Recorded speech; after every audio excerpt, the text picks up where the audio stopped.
Let's discuss this problem.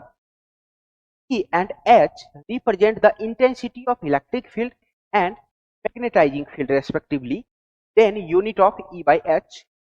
तो बच्चों E जो है वो इलेक्ट्रिक, हम जानते हैं E होता है वो Fy होता है, जाएगी ना, क्या हो जाएगी, न्यूटन कूलम्ब इनवर्स। अच्छा, इसको और फर्दर आप सिंप्लीफाई करना चाहते हैं तो न्यूटन को लिख लीजिए kilogram metre per second square, ठीक है। एंड दिस इज कूलम्ब, हम ऐसे भी लिख सकते हैं किलोग्राम मीटर इनवर्स सेकेंड पे पावर -2 एंड कूलम्ब इन, ये इलेक्ट्रिक फील्ड की यूनिट आ गई। एच की बात कर लें बच्चों, एच जो होता है मैग्नेटाइजिंग फील्ड, वैल्यू होती है n इंटू आई, का एक फॉर्मूला क्या होता है n इंटू, एन क्या है, number of turns per unit length, तो इसकी जो यूनिट होती है ना होती है पर मीटर, और इसकी होती है वो होती है एम्पियर करंट, ठीक है। यहाँ से एच की हम क्या लिख सकते हैं, एच की जो हो जाएगी मीटर इनवर्स एम्पियर, एम्पियर को हम लिख सकते हैं कूलम्ब इनटू सेकेंड, एम्पियर को लिखा जा सकता है कूलम्ब सेकेंड। चलिए तो हमें ई बाय एच की पता करनी है, ई बाय एच की यूनिट पता कर लेते हैं। बाय एच की बात कर लेते हैं, ई की यूनिट हमने अभी कैलकुलेट की थी, that is kilogram metre inverse coulomb inverse second पे power -2, kilogram coulomb inverse and metre inverse, kilogram metre inverse second पे power -2 coulomb inverse divided by H की क्या यूनिट है, metre inverse coulomb second, metre inverse coulomb, क्या हम metre inverse को cancel out कर सकते हैं, ये हमारे पास क्या हो जाता है kilogram coulomb -2 and second, this is unit of E by H. चलते हैं अपना ऑप्शन एक बार मैच कर लेते हैं। अच्छा, हमें बोला गया है कि इस यूनिट इनमें से किनके सेम है, के न्यूटन के, ओम के या ओ के, MHO, MHO जो होता है ना वो ओम का उल्टा होता है, दैट इज 1/R। अच्छा, अब हम जानते हैं कि जूल जो होता है वो क्या होता है, न्यूटन मीटर होता है।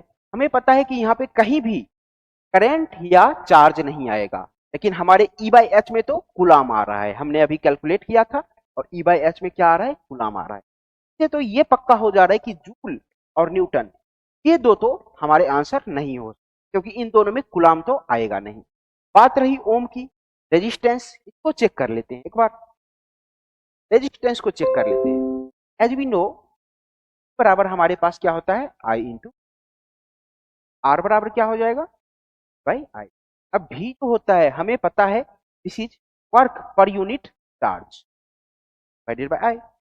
अब वर्क का हम लिख लेंगे न्यूटन मीटर, चार्ज का कूलम्ब, आई का हम लिख लेंगे एम्पियर, एम्पियर को हम फिर से हम कूलम्ब सेकेंड लिख सकते हैं,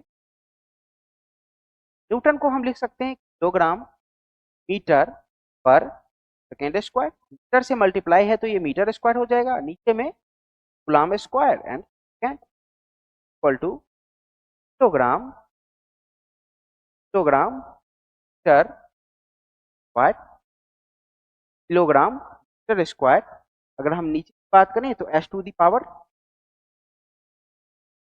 and this is coulomb.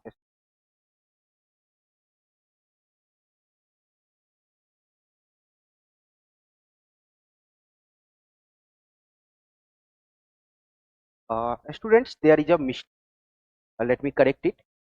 Newton को हमने लिखा kilogram metre per second square, तो यहाँ पे मीटर इनवर्स नहीं, यहाँ पे हमने एक टिक कर दी थी, that is not metre inverse, है ना। चलिए तो हम यहाँ से भी मीटर इनवर्स को हटा देते हैं, नॉट मीटर इनवर्स, ये कितना हो जाएगा, मीटर हो जाएगा, और ये मीटर जब ऊपर जाएगा, ये मीटर इनवर्स जब ऊपर जाएगा तो वहां पे मीटर स्क्वायर हो जाएगा, यहाँ पे एक।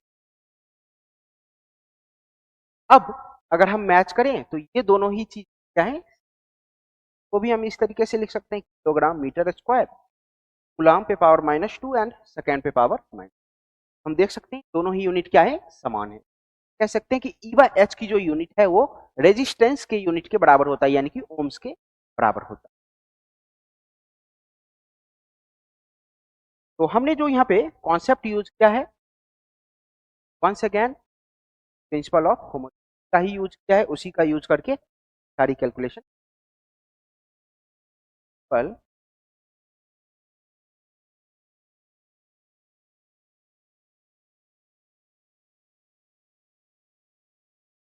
तो हमारा आंसर कौन सा करेक्ट है? ऑप्शन सी का राइट।